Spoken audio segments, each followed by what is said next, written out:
Chaque semaine, ils donnent rendez-vous à leurs militants dans les rues de Paris pour une action dite de charité.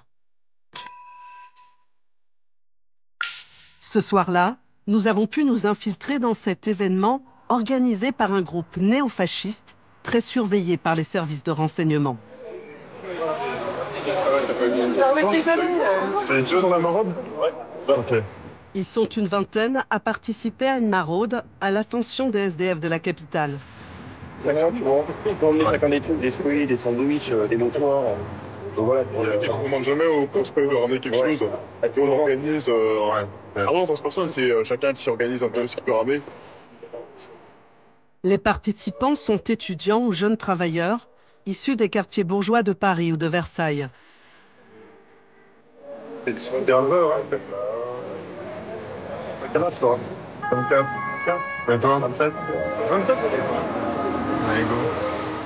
Ils appartiennent au mouvement Luminis, un groupuscule d'ultra-droite fondé à Paris en 2020 qui défend l'idée d'une primauté de la race blanche. Nous, on est centré plus sur nous-mêmes, entre blancs, entre français. On est un mouvement à dimension vraiment locale. Et pour créer des communautés, des gens qui se prétendent et qui se retrouvent entre eux.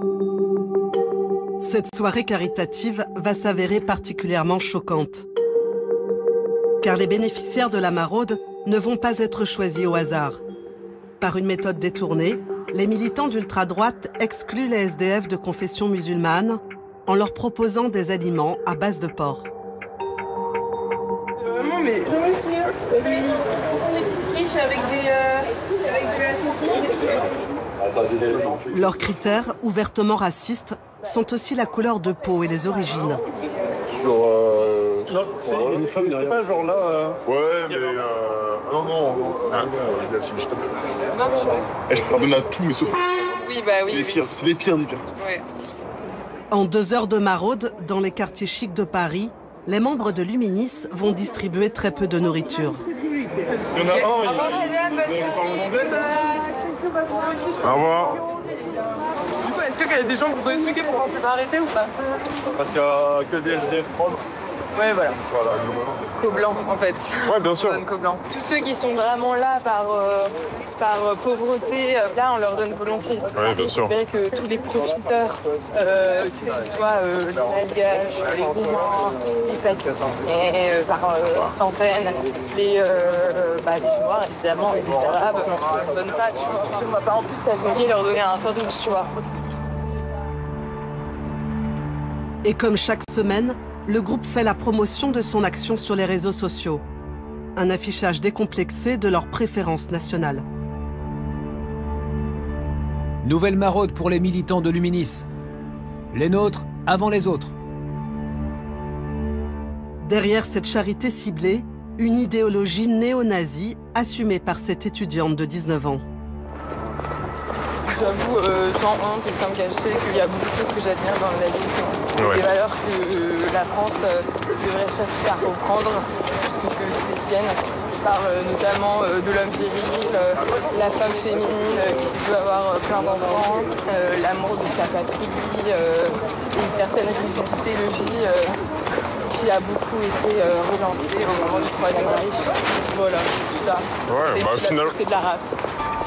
Ces propos peuvent être considérés comme des incitations à la haine et à la discrimination et sont punis par la loi.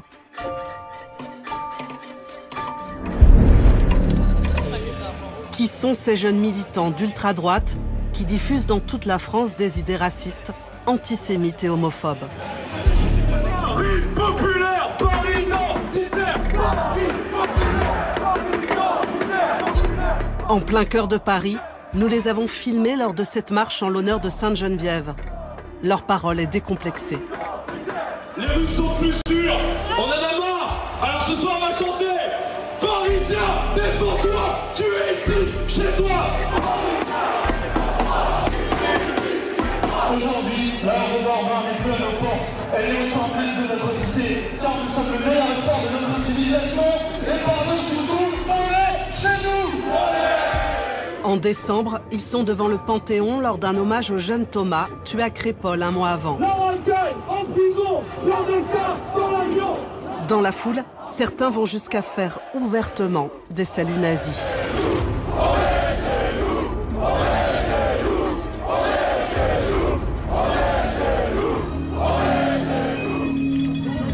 Il serait environ 3000 militants d'ultra-droite répartis dans toute la France, dont 1300 fichés S. C'est la deuxième menace terroriste après l'islamisme. 13 attentats estampillés ultra-droite ont été déjoués depuis 2017. Donc c'est vrai que c'est un risque très élevé sur lequel nous travaillons. Sur les réseaux sociaux, ces groupes diffusent leur idéologie xénophobe. Ils ont aussi leurs propres influenceurs qui exaltent la force physique et les sports de combat. Notre avenir, c'est de nous reconnecter avec notre histoire et de réapprendre notre éthique européenne. Les violences se multiplient. En 7 ans, les agressions ont augmenté de 17%. J'ai été pris pour cible, à 200% et je le sais. C'est pas une agression, une tentative de meurtre. Pendant plusieurs semaines, nous avons infiltré ces groupuscules. Moi, c'est Mathieu. Mathieu. Nous avons enquêté à Lyon, devenue en 15 ans la capitale de l'ultra-droite. Du cosmopolite, mais en fait, il n'y a que des Noirs et des Arabes. Et en plus, ils essaient de me casser les couilles, de me piquer, quoi. Tu t'assumes. Les jeunes, c'est normal. Il faut assumer. Si c'est le facho, le monde facho sympa, oui. Environ 500 militants y mènent une véritable guerre de territoire. On pense servir une cause qui nous dépasse, qui nous transcende. On est prêt à aller très loin s'il le faut. On est prêt à sacrifier beaucoup.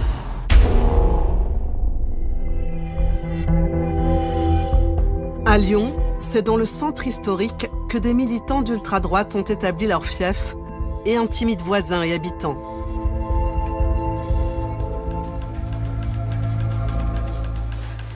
Philippe Carry en est le témoin. Cet horloger d'art travaille depuis 30 ans dans l'atelier familial. En 2017, il dénonce dans la presse locale la montée de l'extrémisme dans le Vieux-Lyon. Il est alors victime de représailles. Je suis arrivé le matin, j'ai ouvert ma vitrine d'horlogerie, comme je le fais depuis 30 ans. Puis j'ai vu tous ces impacts de bris de verre sur chacune des glaces. Il y en avait de partout. 12 coups de masse, vraisemblablement, ou de marteau. Ça s'est passé à peu près à 3 h du matin. Mais comme c'était en pleine nuit, évidemment, ils n'étaient pas reconnaissables. Visiblement, ils étaient cagoulés. Ils voulaient s'en prendre à ma personne parce qu'ils ont d'abord essayé de rentrer chez moi. De rentrer dans l'allée, la porte. Mais la porte est très solide. C'était plus qu'une menace, on était passé à l'acte. Ce qui nous a beaucoup marqué dans le quartier, c'est lorsqu'ils ont fait une manifestation à travers les rues du Vieux-Lyon qui s'appelait la marche des cochons. Et ils ont attaqué tous les kebabs sur leur parcours. Ils ont tapé sur des gens. En gros, le Vieux-Lyon nous appartient, on le protège de la racaille. L'horloger vit à 50 mètres du local où se réunissent les militants. Et quand il sort, il subit régulièrement leurs invectives. Quand je passe devant les escaliers, le mot d'ordre, c'est de se retourner et de me faire un salut nazi. Et depuis quelque temps, quand je mets mon chapeau, la journée, ils me traitent de Jean Moulin. Dans leur bouche, c'est une insulte. Ils sont là. C'est le local qui a été ouvert par les identitaires en 2010. Dans cette rue, un local appelé la Traboule, qui sert de salle de réunion aux militants. Et derrière ses barreaux et ses fenêtres obscurcies, une salle dédiée au sport de combat. L'endroit est l'ancien QG de Génération Identitaire, un mouvement d'ultra-droite dissous en 2021. Aujourd'hui, le nouveau groupe s'appelle les Remparts. Sur la porte, leur blason, un lion symbole de la ville, mais avec une épée dressée. Aujourd'hui, ils l'utilisent pour dire qu'ils sont enracinés, qu'ils sont le vrai lion historique, alors qu'au contraire, c'est un symbole qui est détourné, qui est récupéré à des fins de violence. Parfois, le vendredi soir, il y a des attroupements. Ils sont tous de noir vêtus, ont montré leur férocité, ont montré leur masculinité. Souvent, on met les plus forts bien devant, de manière ostentatoire, de manière à montrer toute sa force. On sait qu'à ce moment-là, une action est potentiellement possible. En ce moment, les militants des remparts sont en roue libre. Il y a de plus en plus de violence. Et ça ne peut qu'augmenter. Qui est donc ce groupe d'ultra-droite, les Remparts, qui revendique plus de 10 000 abonnés sur les réseaux sociaux?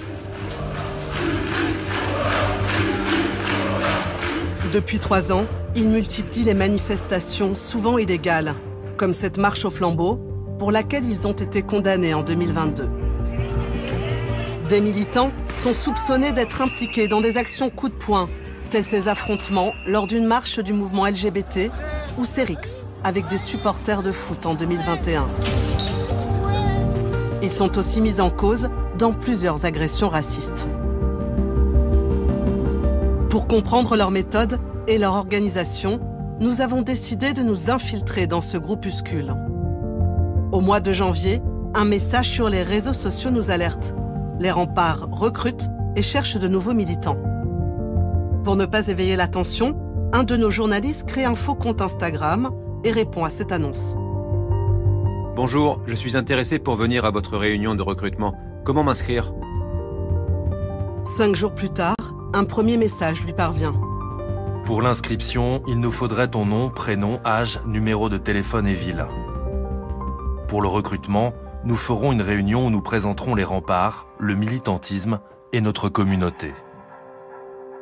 On lui demande alors d'envoyer une carte d'identité, condition sine qua non pour être accepté. L'adresse du rendez-vous ne sera communiquée qu'au dernier moment. Les militants craignent la police et les infiltrations d'opposants. Le jour même de la réunion, nous recevons un message sur Instagram. Elle a lieu à la Traboule, le local des Remparts. Oui, exact. À l'entrée, 2 militants montent la garde. Mathieu. Notre journaliste infiltré doit confirmer son identité. Les téléphones sont interdits. Aucune image ni son ne doivent être enregistrés. À l'intérieur du bar, 15 nouvelles recrues.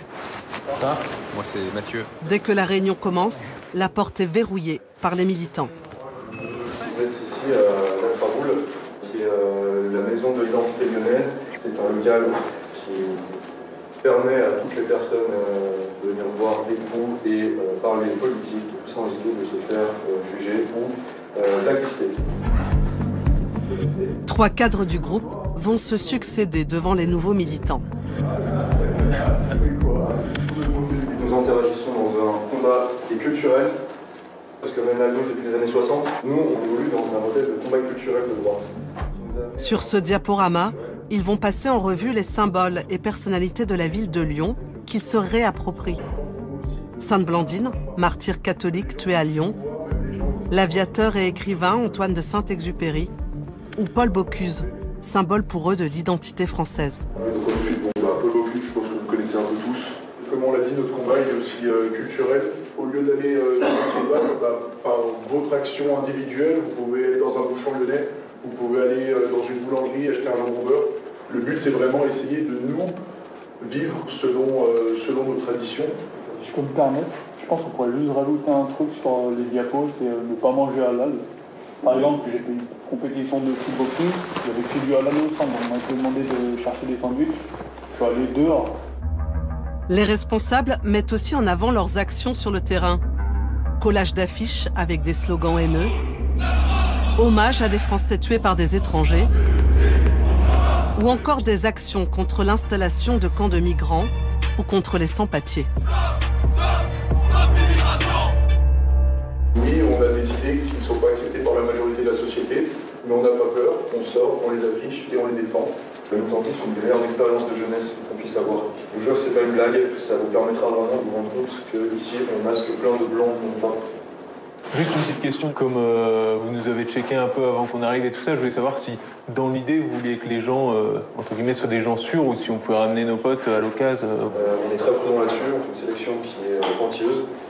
Donc on veut des gens sûrs de ce proposition-là, sur qui on peut compter. Bon, très bien, merci les gars. Merci à vous. Merci à vous. Ce qui me frappe le plus, c'est que parmi les nouvelles recrues, il n'y a que des hommes. Vraiment, aucune femme n'est présente. Les nouveaux sont très jeunes, ils ont tous entre 17 et 25 ans. Et puis certains sont étudiants, mais la majorité travaille déjà. Ils sont peu diplômés. D'ailleurs, la plupart est issus de milieux très populaires. En revanche, parmi les militants les plus ancrés, les plus anciens, certains sont issus, eux, de milieux bourgeois et catholiques.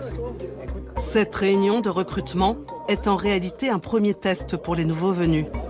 On les informe qu'ils ont entre 6 mois et 1 an pour faire leurs preuves. En attendant, les cadres des remparts les abreuvent de conseils pour devenir de bons militants, en commençant par dénigrer le rap. Il y a parfois des points idéologiques, tu vois, genre par exemple, est-ce qu'on peut en tant qu'identitaire écouter du Naps premier degré?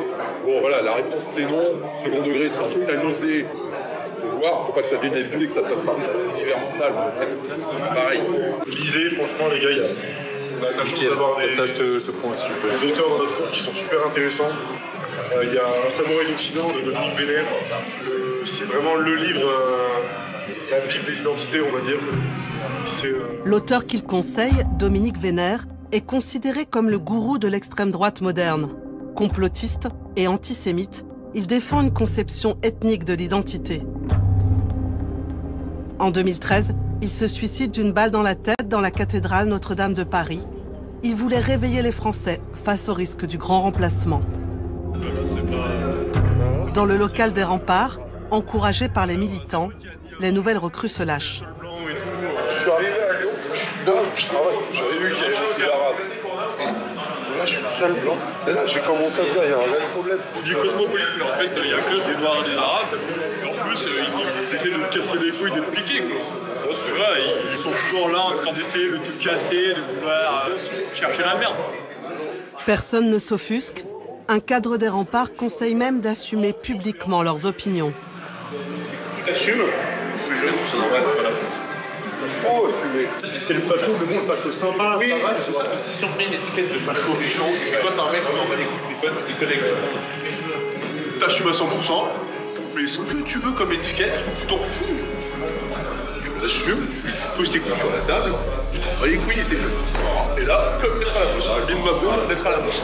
Mais toi, tu as réussi à avoir des potes Notre infiltré a passé avec succès cette première étape. Dès le lendemain, il est inclus sur la messagerie Telegram du groupe, celle réservée aux nouveaux militants. Et quelques jours plus tard, les remparts lui proposent de venir à une formation. Salut les Gones. Première formation de l'année ce mercredi sur le sujet de l'assimilation. Cette fois-ci, venir avec une caméra est trop risqué. Notre infiltré utilise un enregistreur discret. Dans cette réunion, il va entendre des paroles ouvertement racistes. Pourquoi est-ce que être identitaire et être pour l'assimilation, c'est pas compatible d'un point de vue idéologique. On n'est pas là pour dire qu'on n'aime pas les Noirs et les Arabes, on le sait. Si par exemple il y a un Noir qui rentre dans ta famille, l'enfant est la moitié de ton sang, pourquoi est-ce que malgré qu'il est la moitié de ton sang, il ne sera pas forcément dans la même identité que les saluts par... Non, clairement, les saluts par une autre identité. Oui. Il y a des manières de le dire. On a la chance d'être entre nous. Et par exemple, on a des gens en tant que métissage.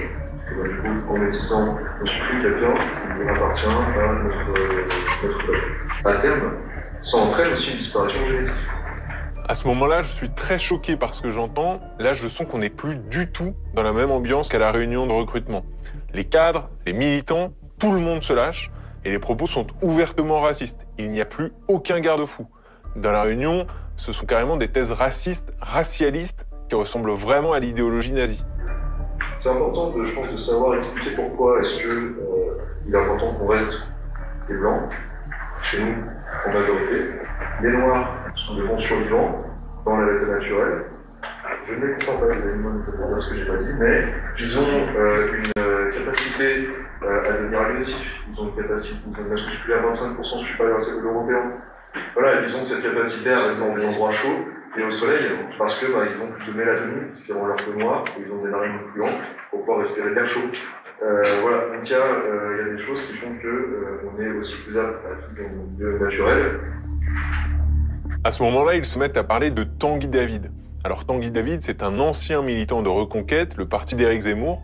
Et Tanguy David, il est français d'origine ivoirienne, et ils vont se mettre à l'insulter, à se moquer de lui. C'est vraiment insupportable à entendre. Quand on voit Tanguy David qui parle, franchement c'est plus gênant, c'est plus autre chose, parce que le mec il essaie de se persuader qu'il est blanc. Et en réalité non. Il y a un gilet, il y a un costume de blanc, c'est tout. Le problème avec l'assimilation, c'est que ça ne peut pas marcher. En fait, c'est quelque chose de plus profond en nous. On fait, tiens, on a envie d'être entre nous. C'est comme un cochon qui note une écurie, ça fait pas un cheval, ça reste un cochon. Ce qui est très troublant, c'est que les cadres des remparts nous poussent à être ouvertement racistes. Pendant cette formation, ils nous donnent le mode d'emploi pour convaincre nos familles, nos amis, nos collègues de travail, tout notre entourage en fait. Ils nous apprennent à répondre à tous les arguments. Le fait par exemple qu'ici, on soit entre blancs, ça choque. Vous allez voir des gens qui sont censés être de notre communauté et leur disent. Mais à la fin on laisse rentrer que les Européens dans les autres choses. On dira, mais c'est un peu suprémaciste quand même. Oui. Et les Américains là-dessus, notamment Jared Taylor, il s'appelle, le type il est ségrégationniste. Il assume très calmement d'être ségrégationniste. Et il a l'avantage qu'il a, du coup, c'est qu'il parle de manière très posée, et vraiment avec des arguments très calés, sans s'énerver, de mais pourquoi il faut qu'on vive séparément. On a le droit de pouvoir vivre entre nous, sans nous. Mais ça, après, c'est notre travail aussi dans notre entourage, de décomplexer les gens. Les propos tenus dans cette formation sont des incitations à la haine raciale, punies par la loi. Le directeur national du renseignement territorial surveille attentivement ces mouvements d'ultra-droite en France et particulièrement les remparts à Lyon. Pour la première fois, il a accepté de s'exprimer pour alerter sur les dangers de ces discours xénophobes. Dans les propos qui sont tenus et qui sont à l'attention de la jeunesse, ils ont tous les codes pour parler à la jeunesse, à la fois sur des mots simples, des idées simples, l'utilisation des réseaux sociaux qui est très facile et qui correspond peut-être quand on cherche à toucher une jeunesse alors un petit peu en recherche justement de sens, en recherche de guide, et bien de trouver les mots qui tombent juste et qui leur parlent. Et c'est ça qui est dangereux et qui peut conduire justement à ce que des profils un peu fragiles, un peu simples, se laissent influencer exagérément et commettent malheureusement un acte qui serait dramatique. Les militants des remparts assument-ils ces propos publiquement? Nous les avons contactés. Après plusieurs semaines de silence, ils proposent un rendez-vous dans le local même où s'est rendu notre infiltré. Le lieu de 180 mètres carrés, présenté comme un complexe culturel et sportif, est loué par le groupe à un propriétaire privé. 3 militants nous accueillent. 2 sont étudiants en histoire et en gestion, un travaille dans la communication. Ils étaient présents lors des réunions filmées en caméra cachée. Ils nous ont demandé de rester anonymes. Quand des fois vous disez les remparts sont racistes, homophobes, antisémites, qu'est-ce que vous répondez? Je réponds pas. Ces accusations... Vous dites elles sont fausses? Non, c'est même pas qu'elles sont fausses, elles sont données par des personnes qui ne nous connaissent pas, qui ne prennent même pas la peine d'échanger avec nous. Et ensuite, c'est des liens et des biais qui sont très faciles à employer pour décrédibiliser quelqu'un. Est-ce que vous considérez le métissage est une bonne chose ou pas alors? J'ai pas d'intérêt à cette question. Moi, je préfère... ma copine est blonde. Elle s'appelle Jeanne. Donc je sais pas à titre personnel, mais chacun a ses goûts. Chacun a ses goûts, les couleurs, quoi. Devant la caméra, les membres des remparts lissent leurs propos. Mais quand ils abordent l'homosexualité et les questions de genre, leur langage puise dans l'idéologie nazie. Ils vont jusqu'à parler de nouvelle espèce. Dans le fond, tout ce qui est de toute cette propagande LGBT, ce qui me choque, c'est le harcèlement permanent dont le modèle traditionnel fait l'objet. On n'a pas besoin de créer une nouvelle espèce. Et nous, par rapport à ça, on prône justement le mode traditionnel, mais aussi un retour à l'humain le plus sain possible. Le sport, la musculation, les sports de combat, d'être sain aussi bien dans son corps que dans son esprit. L'exaltation de la virilité est un des mantras de ce groupe d'ultra-droite. Juste à côté du local, Pierre, 19 ans, un des cadres du groupe, est fier de nous montrer leur salle d'entraînement. Il y vient depuis l'âge de 12 ans. Donc là, c'est la salle de boxe, c'est ça? Donc là, effectivement, c'est une salle de boxe, donc c'est la logée. Et pourquoi c'est important, quand on fait partie des remparts, de venir ici s'entraîner? C'est important parce que ça fait partie de notre ligne idéologique. Un esprit sain dans un corps sain. Et la boxe, justement, permet d'être en accord donc, avec la deuxième ligne idéologique, qui va plus être donc l'autodéfense. Et pourquoi? Pourquoi il est nécessaire de se défendre? Pourquoi il est nécessaire de se défendre? Parce qu'aujourd'hui, malheureusement, à Lyon, savoir se défendre, c'est une nécessité. Parce qu'on ne peut plus sortir après 20 ans le soir, l'esprit totalement tranquille. Principalement à cause de l'immigration. Enfin, c'est une des causes qui joue. Quand on rentre de soirée, on est obligé de faire attention, on est obligé de potentiellement avoir à se défendre. De l'autodéfense, mais pas seulement. Il y a 2 ans, l'entraîneur de cette salle de boxe, Adrien Rago, a été condamné pour avoir agressé 2 hommes au couteau et frappé un policier. Il a écopé de 18 mois de prison, dont 6 avec sursis. Cette personne-là, elle est plus chez nous depuis bien longtemps. Je crois que d'ailleurs ça a été signalé dans ces différents procès. Et j'en sais pas plus à ce niveau-là. Les gens qu'on maîtrise pas, ils sont plus chez nous. Et encore une fois, pour revenir là-dessus, si vraiment il y avait un esprit violent, des agressions partout dans le Vieux-Lyon, comme on veut nous faire croire, ces locaux et notre groupe n'existeraient plus depuis longtemps. Aucun esprit violent, et pourtant... Frère, t'es-moi comment j'ai gonflé les chaînes et tout, je comprends pas, je comprends pas ce qui se passe. 3 jours après notre interview, ces 2 jeunes hommes sont agressés par des membres des remparts, aujourd'hui en prison. Leur coup aurait pu être mortel. Encore sa mère. Je crois que je vais finir à l'hôpital encore une fois. Quand nous les retrouvons chez eux, juste après l'agression, Riyad et Ryan sont traumatisés. Les 2 jeunes hommes d'origine algérienne et antillaise ont reçu 12 coups de couteau. J'ai une cicatrice qui fait toute la longueur du pansement. Qu'il a fait avec... Qu'il a fait avec le couteau, ouais, bien sûr. J'ai l'arcade aussi qui a pris, l'arcade à côté de l'œil, là. Tous mes vaisseaux sanguins dans mon œil, sur une moitié, ils ont explosé. C'est ça qui a failli me faire perdre la vue. Après les coups de poing, j'en ai reçu 8 au niveau de la tête, coup de genou au niveau aussi de la tête. Et là, c'est un 3e ami qui a pris le coup de couteau au niveau du sourcil. Et après, son 2e œil, il a failli toucher, ça s'est arrêté vraiment juste avant. 25 points de suture sur le visage, quand même. 25 points de suture. 25. C'est une tentative de meurtre. C'est pas une agression, c'est une tentative de meurtre. Ce 1er février 2023, en plein cœur de Lyon, les 3 amis croisent la route de 4 membres des remparts. Dans une boîte de nuit, au Boston, l'un d'eux aborde Riyad sans raison, alors qu'ils ne se connaissent pas. Commence à se coller à la tête à moi, comme ça, à coller son front à moi, alors que déjà il est tout petit, donc pas très impressionnant. Je le repousse un peu avec mon bras comme ça, il revient vers moi, il me griffe le visage. Riyad ne répond pas, puis vers 5 h du matin, à la sortie, les 2 groupes se retrouvent face à face. À gauche, 2 membres des remparts, à droite Riyad et ses amis. Moi j'ai compris qu'à ce moment-là, c'était bizarre. Donc je voyais qu'ils étaient louches, ils nous attendaient tous droit avec les mains dans les poches comme ça, et ils nous regardaient.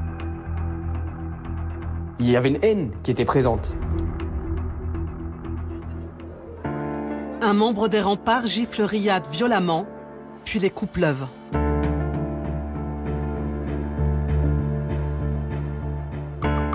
J'étais prêt à partir par 3 individus différents. J'ai mis ma tête entre mes 2 bras pour protéger également ma cage thoracique. À ce moment-là, rouée de coups, un lâchage, clairement. On a bien fait le ménage, mais en fait cette phrase-là est restée dans ma tête. Quelle insulte raciste vous avez entendu? C'était ces vieux arabes ou ces sales arabes ou je sais pas quoi. De toute façon, vous êtes des sales arabes. En gros, on était une sale race, quoi. Honnêtement, ils savaient déjà ce qu'ils allaient faire. Ils étaient pas là pour rien. J'étais comme une cible de fléchette. Sur le jour-là, c'était moi. Grâce aux images de vidéosurveillance, 2 des 4 agresseurs sont immédiatement arrêtés et passent au tribunal en comparution immédiate. Il y a d'abord Siniša Milinov, un franco-serbe de 23 ans, étudiant en histoire. Ce militant est une figure des milieux identitaires à Lyon. À 19 ans, il devient chef de la Cocarde, un syndicat étudiant d'extrême droite, et est candidat sur une liste RN à Villeurbanne. Connu des services de police, Siniša Milinov est membre des Remparts, dont il était porte-parole jusqu'en septembre 2023. Depuis, il se présente comme un influenceur identitaire. Vous devez montrer aux autres que votre mode de vie est meilleur. Vous ne devez pas simplement rêver votre idéal, vous devez l'incarner. Sport est doctrine. Dans ses vidéos, il met en avant la force physique. Ses entraînements ont fait de lui un militant prêt au combat. Ce que le procès a révélé, c'est que les coups portés par Siniša ont été très précis et très violents. Et en fait, ce qu'on sait, c'est que c'est quelqu'un qui a pratiqué la boxe, notamment à la Gauger, la salle de boxe des identitaires des Remparts de Lyon. Ce que ces groupuscules vont dire, c'est que tout cet entraînement autour des arts martiaux, autour de la boxe, c'est de l'autodéfense. En réalité, boxer, c'est d'utiliser pour agresser des militants de gauche ou alors plutôt des personnes noires, des personnes d'origine maghrébine. Le deuxième agresseur est un jeune homme de 21 ans, Pierre-Louis Perrier, étudiant en droit. Ce fils d'agriculteur de la Drôme, sans casier judiciaire, s'est présenté en 2021 sur la liste Les Républicains UDI lors d'élections départementales. Depuis 2 ans, il fréquentait Siniša Milinov et des membres des Remparts. Dans les actions violentes, c'est beaucoup de jeunes qui sont du coup formés par des plus anciens militants qui sont toujours là pour servir un peu de mentor. Le soir de l'agression, le jeune homme se montre particulièrement violent. Comme son mentor, il porte sur lui un couteau. Au procès, on a vu que c'était celui qui était, on va dire, le plus violent, qui invectivait les jeunes hommes, qui a entamé la bagarre. C'est lui qui a sorti son couteau, c'est le seul, qui a porté une douzaine de coups de couteau à ces 3 jeunes hommes. L'enquête va révéler que cette violence est encouragée par les militants des Remparts. En fouillant le téléphone portable de Siniša Milinov, les policiers découvrent une conversation privée sur le réseau Telegram. Siniša Milinov se vante de l'agression et fait ce qu'il appelle un petit compte-rendu aux militants. Bagarre à 3 contre 3 contre des bougnes, Pierre-Louis a eu l'ingénieuse idée de sortir son couteau. Il a piqué des mecs au visage, morts de rire. De quoi rendre la soirée mémorable. Il a découpé une arcade et un front. J'ai pété l'arcade du 3e type. CAP bouché. Ils avaient pas sorti de couteau, les bougnes? Non. Mort de rire. Crépol, la revanche. Bien joué en tout cas. Une des personnes dans la conversation va dire « Crépol, la revanche ». Il fait là référence au meurtre de Thomas, un jeune tué dans un bal de village près de Romans-sur-Isère. C'est un fait divers qui a été utilisé par l'extrême droite ensuite pour un peu raviver ce fantasme de guerre de civilisation entre les personnes issues de quartier, les personnes maghrébines et les Français. Non seulement la violence est valorisée, mais le porte-parole des Remparts va jusqu'à demander à Siniša Milinov d'effacer toute preuve de leur implication. T'as les clés de chez Pierre-Louis? Faut qu'on fasse le ménage. Bon bah tu vas te faire lever. Tu veux dormir autre part? Dès le lendemain, les 2 agresseurs sont arrêtés. Pierre-Louis Perrier est condamné à 3 ans de prison, dont 1 avec sursis. Il nie toute agression raciste et a fait appel.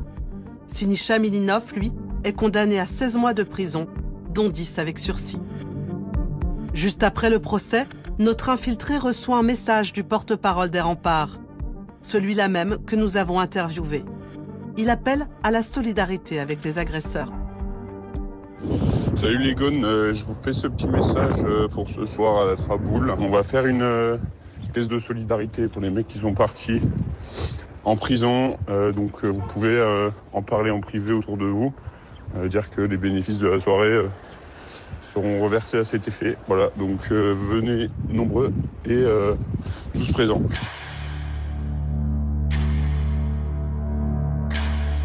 La violence raciste augmente nettement en France depuis 2015, et particulièrement à Lyon. De nombreux mouvements d'ultra-droite prospèrent sur un terreau fertile. L'extrême droite y est implantée depuis des dizaines d'années. D'abord parce que l'université Lyon 3 a pendant longtemps été une espèce de centre de formation, de centre intellectuel, où il y avait de nombreux penseurs de l'extrême droite radicale, notamment négationnistes, antisémites. Et ensuite, le moment un peu fondateur et fort, c'est 2013, les mouvements contre le mariage pour tous, où il y avait des réseaux conservateurs et bourgeois qui se sont beaucoup mobilisés à Lyon, qui étaient très actifs et qui ont fait le lien avec l'extrême droite radicale. Donc ça les a vraiment rapprochés et ils se sont un peu nourris les uns les autres. À Lyon, ces groupuscules font parfois des alliances pour mener des actions violentes planifiées à grande échelle. Certains membres des remparts ont ainsi uni leurs forces avec Lyon Populaire, un mouvement néofasciste qui inquiète particulièrement les autorités. Exceptionnellement, ces militants ont accepté que nous les filmions. Nous les avons suivis lors d'une opération de collage sauvage. Ils nous donnent rendez-vous en pleine nuit, à quelques kilomètres du centre de Lyon. On va vraiment coller sur ce mur-là, tant qu'à faire. Tac. Mais je pense qu'ils ont dû foutre le feu là-bas. Parce qu'il y a pas mal de fumée. Ouais, ça sent, ouais. Ils sont une dizaine de militants, dont 2 femmes. Ce soir-là, ils veulent afficher leur soutien aux paysans en pleine crise agricole. Pas de pays sans paysans, soutien aux agriculteurs. Avec une roue solaire qui est un symbole du nationalisme. Un symbole néo-païen qui est une des signatures de l'ultra-droite. La photo est immédiatement publiée. Leur but, montrer un visage solidaire et bienveillant. L'utilisation des réseaux sociaux permet notamment de donner de la visibilité à nos événements, à nos différentes actions et effectivement de recruter.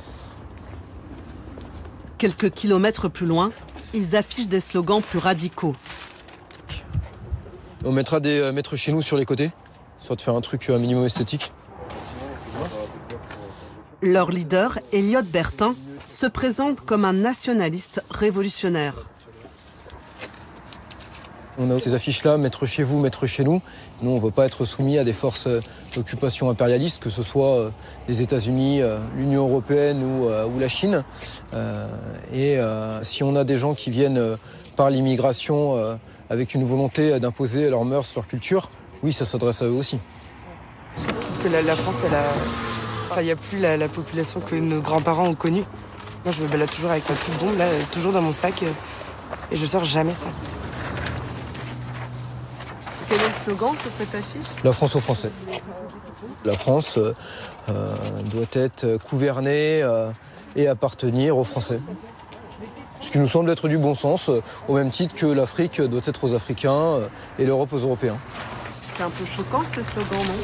Ça claque, ça choque, mais en même temps, si quelqu'un faisait des affiches la France aux Congolais ou la France aux Chinois, ça choquerait bien évidemment. Elliott Bertin n'est pas un simple militant.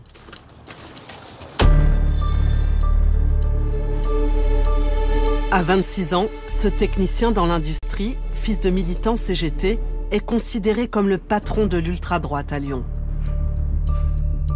Avant de fonder Lyon Populaire, il était au Bastion Social, un groupe accusé d'inciter à la haine et aux actions violentes, et dissous en 2019.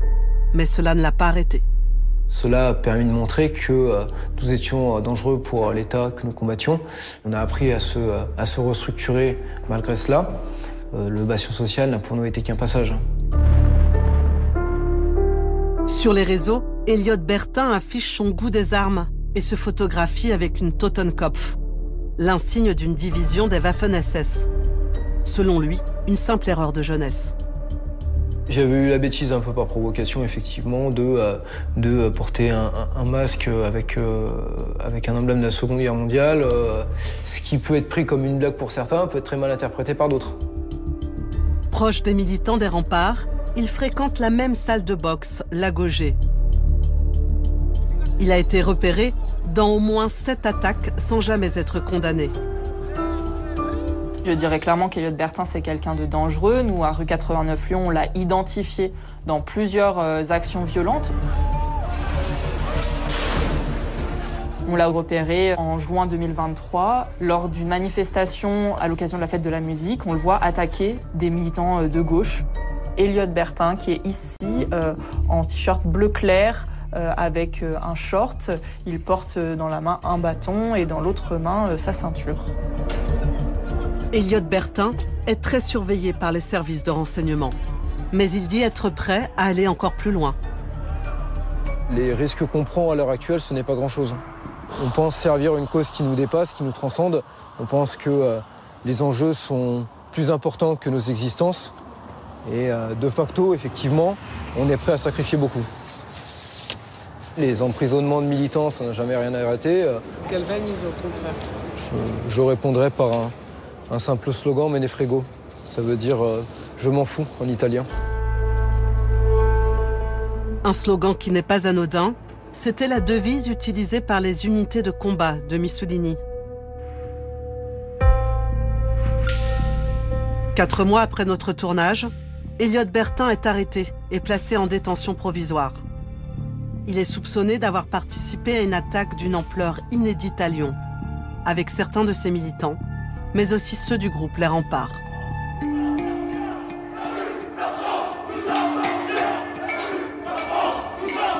En novembre dernier, 40 jeunes cagoulés et munis de barres de fer mènent un véritable raid au cœur de la ville. La cible, cette salle associative du Vieux-Lyon.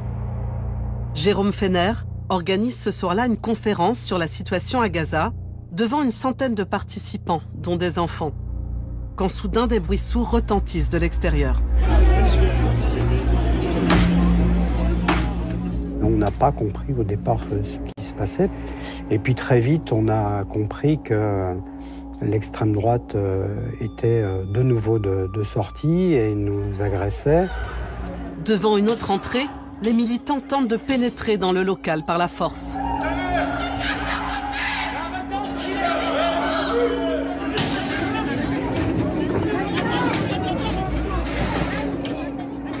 On a entendu des menaces. Vous allez mourir, par exemple, très clairement. Ils réussissent à fermer la porte à temps pour se protéger des agresseurs. Un des participants a filmé l'attaque qui a duré plus de 30 minutes. On voit d'ailleurs les mortiers qui éclairent au fond. On entend les barres de fer et c'est l'ultra-droite et les nervis qui essayent de casser les fenêtres du haut.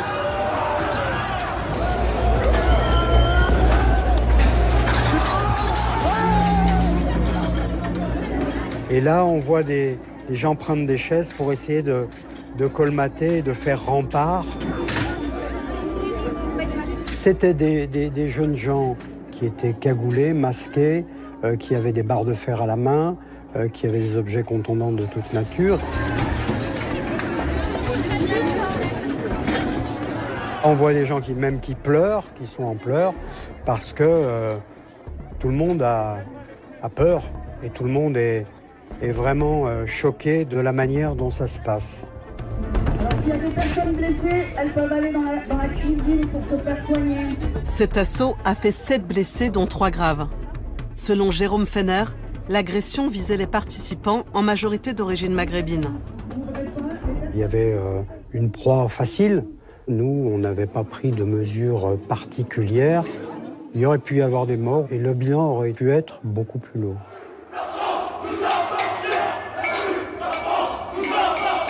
Les agresseurs ont eu le temps de fuir avant l'arrivée de la police, sauf un proche de Lyon Populaire. Le même soir, ils vont jusqu'à revendiquer leur action sur les réseaux Telegram dans un groupe appelé West Casual, utilisé par les extrémistes et les néo-nazis. Et quand ils signent leur forfait, ils ne citent pas Lyon Populaire ou les Remparts, mais se cachent derrière une mystérieuse bannière, celle de Guignol Squad. Leur principale stratégie, c'est de ne pas utiliser le nom de leur groupuscule pour revendiquer leurs attaques. Ils utilisent un nom à Lyon qui est le Guignol Squad, donc qui est en fait une formation éphémère de militants d'extrême droite, de plusieurs groupuscules, de plusieurs obédiences qui vont faire le coup de poing ensemble et qui vont ensuite revendiquer leur attaque sous ce nom-là. En utilisant le nom Guignol Squad, les groupes d'ultra-droite lyonnais veulent brouiller les pistes vis-à-vis des autorités. Notre infiltré va recueillir les confidences d'un des militants présents lors de l'attaque. C'est un membre des remparts. T'es là depuis longtemps, toi? Rempart? Ouais. Non, jusqu'à 100 pétitions, ça me fait quoi? C'est faire 6 mois, un truc comme ça. Ouais. J'ai déjà fait 2-3 mobs. T'as fait quoi? On a fait le truc là soir pour la Palestine, en gros, ils ont une manif, on y allait. Après voilà, c'était pas qu'avec les remparts, quoi. C'était vraiment. Enfin, c'est les trucs, tu sais, sous le nom du Guignol Squad, en gros, c'est ça. Ok. Ah oui, justement, il y a personne qui est dans le mouvement qui se voulait et on peut vraiment mettre dessus. Mais après, voilà, ça, c'est des trucs, c'est vraiment pas officiel, ils ne tireront jamais, voilà, comme ça. Cette fois, leur stratagème n'a pas fonctionné. Après 4 mois d'enquête, 18 militants d'ultra-droite ont été interpellés. Parmi eux, des membres des remparts et de Lyon Populaire, dont leur chef, Elliot Bertin, mis en examen pour association de malfaiteurs. Il conteste toute participation. Aujourd'hui, les 2 mouvements lyonnais sont menacés de dissolution, une arme utilisée par les autorités pour lutter contre l'ultra-droite et tous les groupuscules extrémistes. Au ministère de l'Intérieur, Pascal Léglise est chargé d'instruire les dossiers des associations les plus dangereuses. Elle se base sur les notes confidentielles du renseignement territorial. Pour la première fois, elle a accepté de s'exprimer sur cette mission sensible.